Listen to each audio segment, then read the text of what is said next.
ಇನ್ನು ರಾತ್ರಿ ಕತ್ಲಾದ್ರೆ ಹೇಗೆ ನೆರಳು ಬೆಳಕಿನಾಟ ಆಡ್ತಾ ಇದ್ದದ್ದು ಹಾಗೂ ನಮ್ಮ ಮನೆಯವರನ್ನ ಎದುರಿಸ್ತಾ ಇದ್ದದ್ದು ನಿಮ್ಗೆ ನೆನಪಿದೆಯಾ? ಇನ್ನು ನಿಮ್ಮಲ್ಲಿ ಹೆಚ್ಚಿನವರು ಶಾಲೆಗೆ ಇದೇ ರೀತಿ ಅಳುತ್ತಾ ಹಠ ಮಾಡ್ತಾ ಹೋಗ್ತಾ ಇದ್ದದ್ದು ನೆನಪಿದೆಯಾ?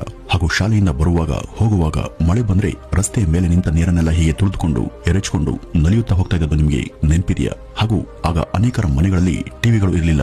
ಆಗ ಯಾರ ಮನೆಯಲ್ಲಿ ಟಿವಿ ಇದೆಯೋ ಅವ್ರ ಮನೆಯ ಕಿಟಕಿ ಬಳಿ ಸೇರಿ ಅದನ್ನ ನೋಡೋದಕ್ಕೆ ಮುಗಿ ಬೀಳ್ತಾ ಇದ್ವಿ. ಇದು ಗೊತ್ತಾಗಿ ಅನೇಕ ಸಲ ಅವರು ಹೊರಗಡೆ ಗದರಿ ಓಡಿಸ್ತಾ ಇದ್ದು ಕೂಡ ಉಂಟು. ಇನ್ನು ಈ 8 ಸಿಹಿ ಚಾಕ್ಲೇಟ್ ನಿಮ್ಗೆ ನೆನಪಿದೆಯಾ? ಇದನ್ನ ಖರೀದಿ ಮಾಡಿ ಆಗ ಎಷ್ಟೋ ಸಲ ಚಪ್ಪರಿಸಿಕೊಂಡು ತಿಂತಾ ಇದ್ವಿ. ಹಾಗೂ ಈ 3 ಗಾಲಿಯ ಸೈಕಲ್ ತರಹದ ಮರದ ವಾಹನ ನಮ್ಮೆಲ್ಲರೂ ಬಳಿ ಇರ್ತಾ ಇತ್ತು. ಇದನ್ನ ನಾವೇ ರೆಡಿ ಮಾಡಿಕೊಂಡು ಚಲಾಯಿಸ್ತಾ ಇದ್ವಿ. ಇದು ಆಗ ಬಡ ಹಾಗೂ ಮಧ್ಯಮ ವರ್ಗದ ಮನೆಯ ಮಕ್ಕಳ ಮಾರುತಿ ಕಾರ್ ಆಗಿತ್ತು. ಇವೆಲ್ಲ ನಮ್ಮ ಬಾಲ್ಯದ ಅತಿ ಸುಂದರ ನೆನಪುಗಳು. ಈ ವಸ್ತುವನ್ನು ನೋಡಿ, ಇದು ಲೈಟ್ ಸ್ವಿಚ್ ನ ಹಾಗೆ ಟಿಕ್ ಟಿಕ್ ಅಂತ ಸದ್ದನ ಮಾಡ್ತಿತ್ತು.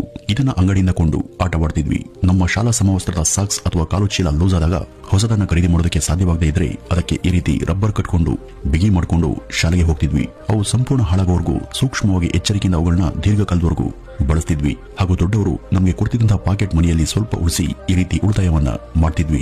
ಯಾವುದೋ ಒಂದು ದಿನ ಅದನ್ನ ಒಡೆದಾಗ ಅದರಲ್ಲಿರುವಂತಹ 10 ಪೈಸೆ, 20 ಪೈಸೆ, 4 ಆಣೆ, 8 ಆಣೆ ಹಾಗೂ 1 ರೂಪಾಯಿಯ ನಾಣ್ಯಗಳು ಈ ರೀತಿ ಸುರಿತಾ ಇದ್ವು. ಅದನ್ನೆಲ್ಲ ಸಂಗ್ರಹ ಮಾಡಿ ನಮಗೆ ಬೇಕಾದನ್ನ ಖರೀದಿ ಮಾಡ್ತಿದ್ವಿ. ಇನ್ನು ದೀಪಾವಳಿ ಬಂದಾಗ ಇಂಥ ಆಟಿಕೆಗಳು ನಮ್ಮೆಲ್ಲರ ಮನೆಯಲ್ಲೂ ಕೂಡ ಹಾಜರಾಗ್ತಿದ್ವು. ನಮ್ಗೆ ಆಗ ಒಂದು ಪಟಾಕಿ ಪಿಸ್ತೂಲ್ ಹಾಗೂ ಅದಕ್ಕೆ ಒಂದಷ್ಟು ಗೋಲಿಗಳಷ್ಟೇ ಸಾಕಾಗ್ತಿದ್ವು. ದಿನವಿಡೀ ಅದಕ್ಕೆ ಗೋಲಿ ತುಂಬುತ್ತಾ ಅದನ್ನ ಸದ್ ಮಾಡ್ತಾ ಆಟವಾಡ್ತಿದ್ವಿ. ಈ